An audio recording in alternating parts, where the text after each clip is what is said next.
Ang programang ito ay rated SPG. Striktong patnubay at gabay ng magulang ang kailangan. Maaaring may masiselang tema, lengguwahe, karahasan, sexual, horror o droga na hindi angkop sa mga bata. Sukdulan na nga ang kasamaan ni Patricia. Alamin natin. Welcome back sa aking channel, mga kaganapan sa Lilet Matias. Nagising sa katotohanan itong si Trixie na hindi kailanman sila magkakasundo nitong ate niyang si Lilet at kahit kailan ay hindi magiging parte ng pamilya nila itong si Lilet. Gaya nga ng sinasabi ng mami ni Trixie na si Patricia. Labis ngang nasaktan ang ating bida na si Lilet Matias sa biglaang pantataboy sa kanya nitong si Trixie na ang buong akala nga nitong si Lilet ay tuluyan na silang magkakasundo ni Trixie. Subalit nagkamali lang pala itong si Lilet dahil isang udyok lang ng mami Patricia ni Trixie ay sumunod agad itong si Trixie. Mas nadagdagan pa nga ang galit nitong si Trixie kay Lilet nang makita mismo ni Trixie na muling sasamahan ni Lilet ang taong nambaboy kay Trixie. Walang iba kundi si Ino. Hindi nga din nakapagpaliwanag ng maayos itong si Lilet dahil puro sarado ang utak ng mga ito at puro galit lang ang pinapairal. Dagdag pa nga ang pagsisinungaling nitong si Eira tungkol sa relasyon ni Meredith at ni Ramir. Ni hindi inamin nitong si Eira kay Trixie na nagkaroon ng one night stand ang daddy Ramir ni Trixie at ang mami niyang si Attorney Meredith dahil takot din si Eira na baka isang araw ay bumait na naman si Trixie kay Lilet at maisipan na aminin ang totoo kung sakaling sabihin ni Eira ang tungkol sa mag-inang Lilet at Meredith. Kaya minabuti na lang ni Eira na itikom ang kanyang bibig at tuluyang ibaon sa limot ang katotohanan na kapatid ni Eira si Lilet sa ina. Samantala, tapos na ang pakikipag-usap nitong si Cons sa cashier nila dito sa law firm nila. Pero masamang balita dahil desidido na ito na kumalas sa law firm ng pamilya De Leon. Hindi matanggap ni Attorney Constantino ang desisyon ng kahati nila. Kaya nag-init ang ulo nito at sinundan hanggang palabas. Hindi naman akalain ni Lilet na makakasalubong nila paglabas ang galit na si CRD. Matapos maglabas ng sama ng loob at lait-laitin ni Trixie si Lilet sa loob ng banyo. Dinamay ni CRD si Lilet sa galit nito sa kasosyo nilang nag-back out. Kaya ipinahiya ni CRD si Lilet sa harap mismo nitong si Trixie. Dahil hanggang ngayon ay galit pa din si CRD kay Trixie kahit ang totoo ay napatunayan na nga niya sa sarili niya na totoo lahat ng ibinibintang ni Trixie laban sa anak niyang si Ino. At ang tanging ginawa nga lang nilang mag-asawa ay pinagtakpan ang maling ginawa ng anak nila at kunsihintihin si Ino para hindi managot sa batas at dinamay pa nga nila itong si Lilet.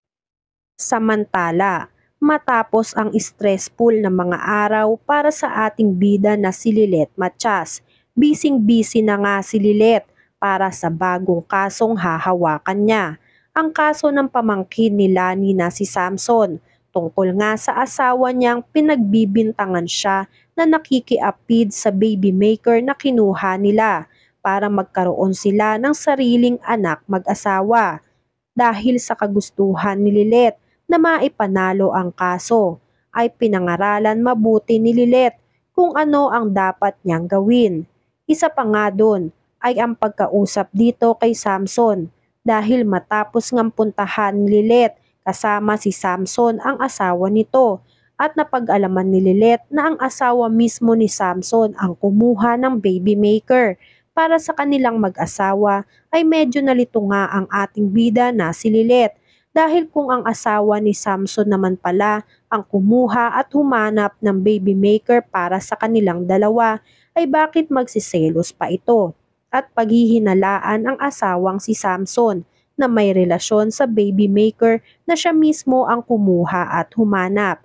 Kaya naman para mas lalong matulungan nitong si Lilet si Samson sa kasong kakaharapin nila ay ipaglalaban ni Lilet at kinakailangang makipag-cooperate ni Samson kay Lilet at sabihin lahat ng katotohanan.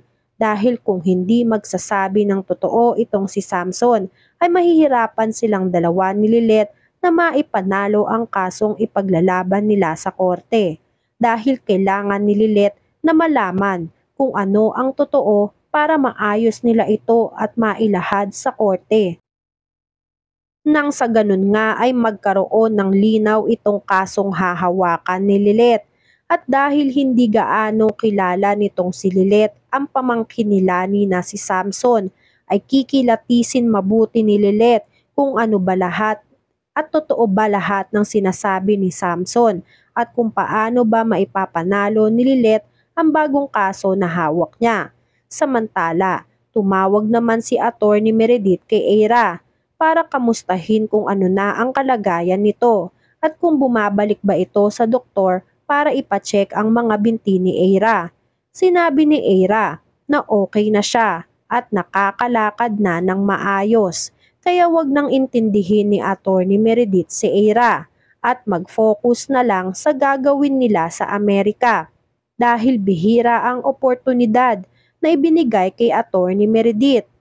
Pero ang totoo nga ay pinagpo-focus ni Eira si Attorney Meredith sa ginagawa nito sa Amerika para makalimutan na ang mga nangyayari dito sa Pilipinas dahil mas maitatago ni Eira ang sikreto na inamin ni Patricia kay Eira kapag malayo si Attorney Meredith dahil paniguradong kapag nasa Pilipinas si Attorney Meredith ay hindi ito titigilan ni Lilet sa pangungulit nito kay Meredith at baka hindi makapagpigil itong si Attorney Meredith at maging marupok ito pagdating kay Lilet dahil ang dami na ng pinagdaanan ni Lilet at Meredith na magkasama pero nagiging marupok si Attorney Meredith kay Lilet at yun nga ang bagay na hindi maintindihan nitong si Attorney Meredith sa sarili niya dahil may feeling nga itong si Meredith sa loob niya na hindi niya kayang maging masama kay Lilet. Yun nga ang tinatawag na lukso ng dugo. At pinagkakait ito ni Eira at ni Patricia na malaman na mag-ina talaga si Lilet at si Meredith. Kaya ganun na lang ang nararamdaman nila sa isa't isa. Samantala, si Ramir pipilitin na ang sarili para makapagsalita na ng maayos at maisiwalat na ang buong katotohanan. Ano kaya ang gagawin ni Patricia kung sakaling malaman na ni Lilet ang katotohanan sa tunay nitong ina? Yan nga ang mga kaganapan at mga dapat nating abangan dito sa Lilet Matias. Kung gusto nyo pa ng mga gantong klaseng video ay mag-subscribe at i-like itong video na to. Maraming salamat po.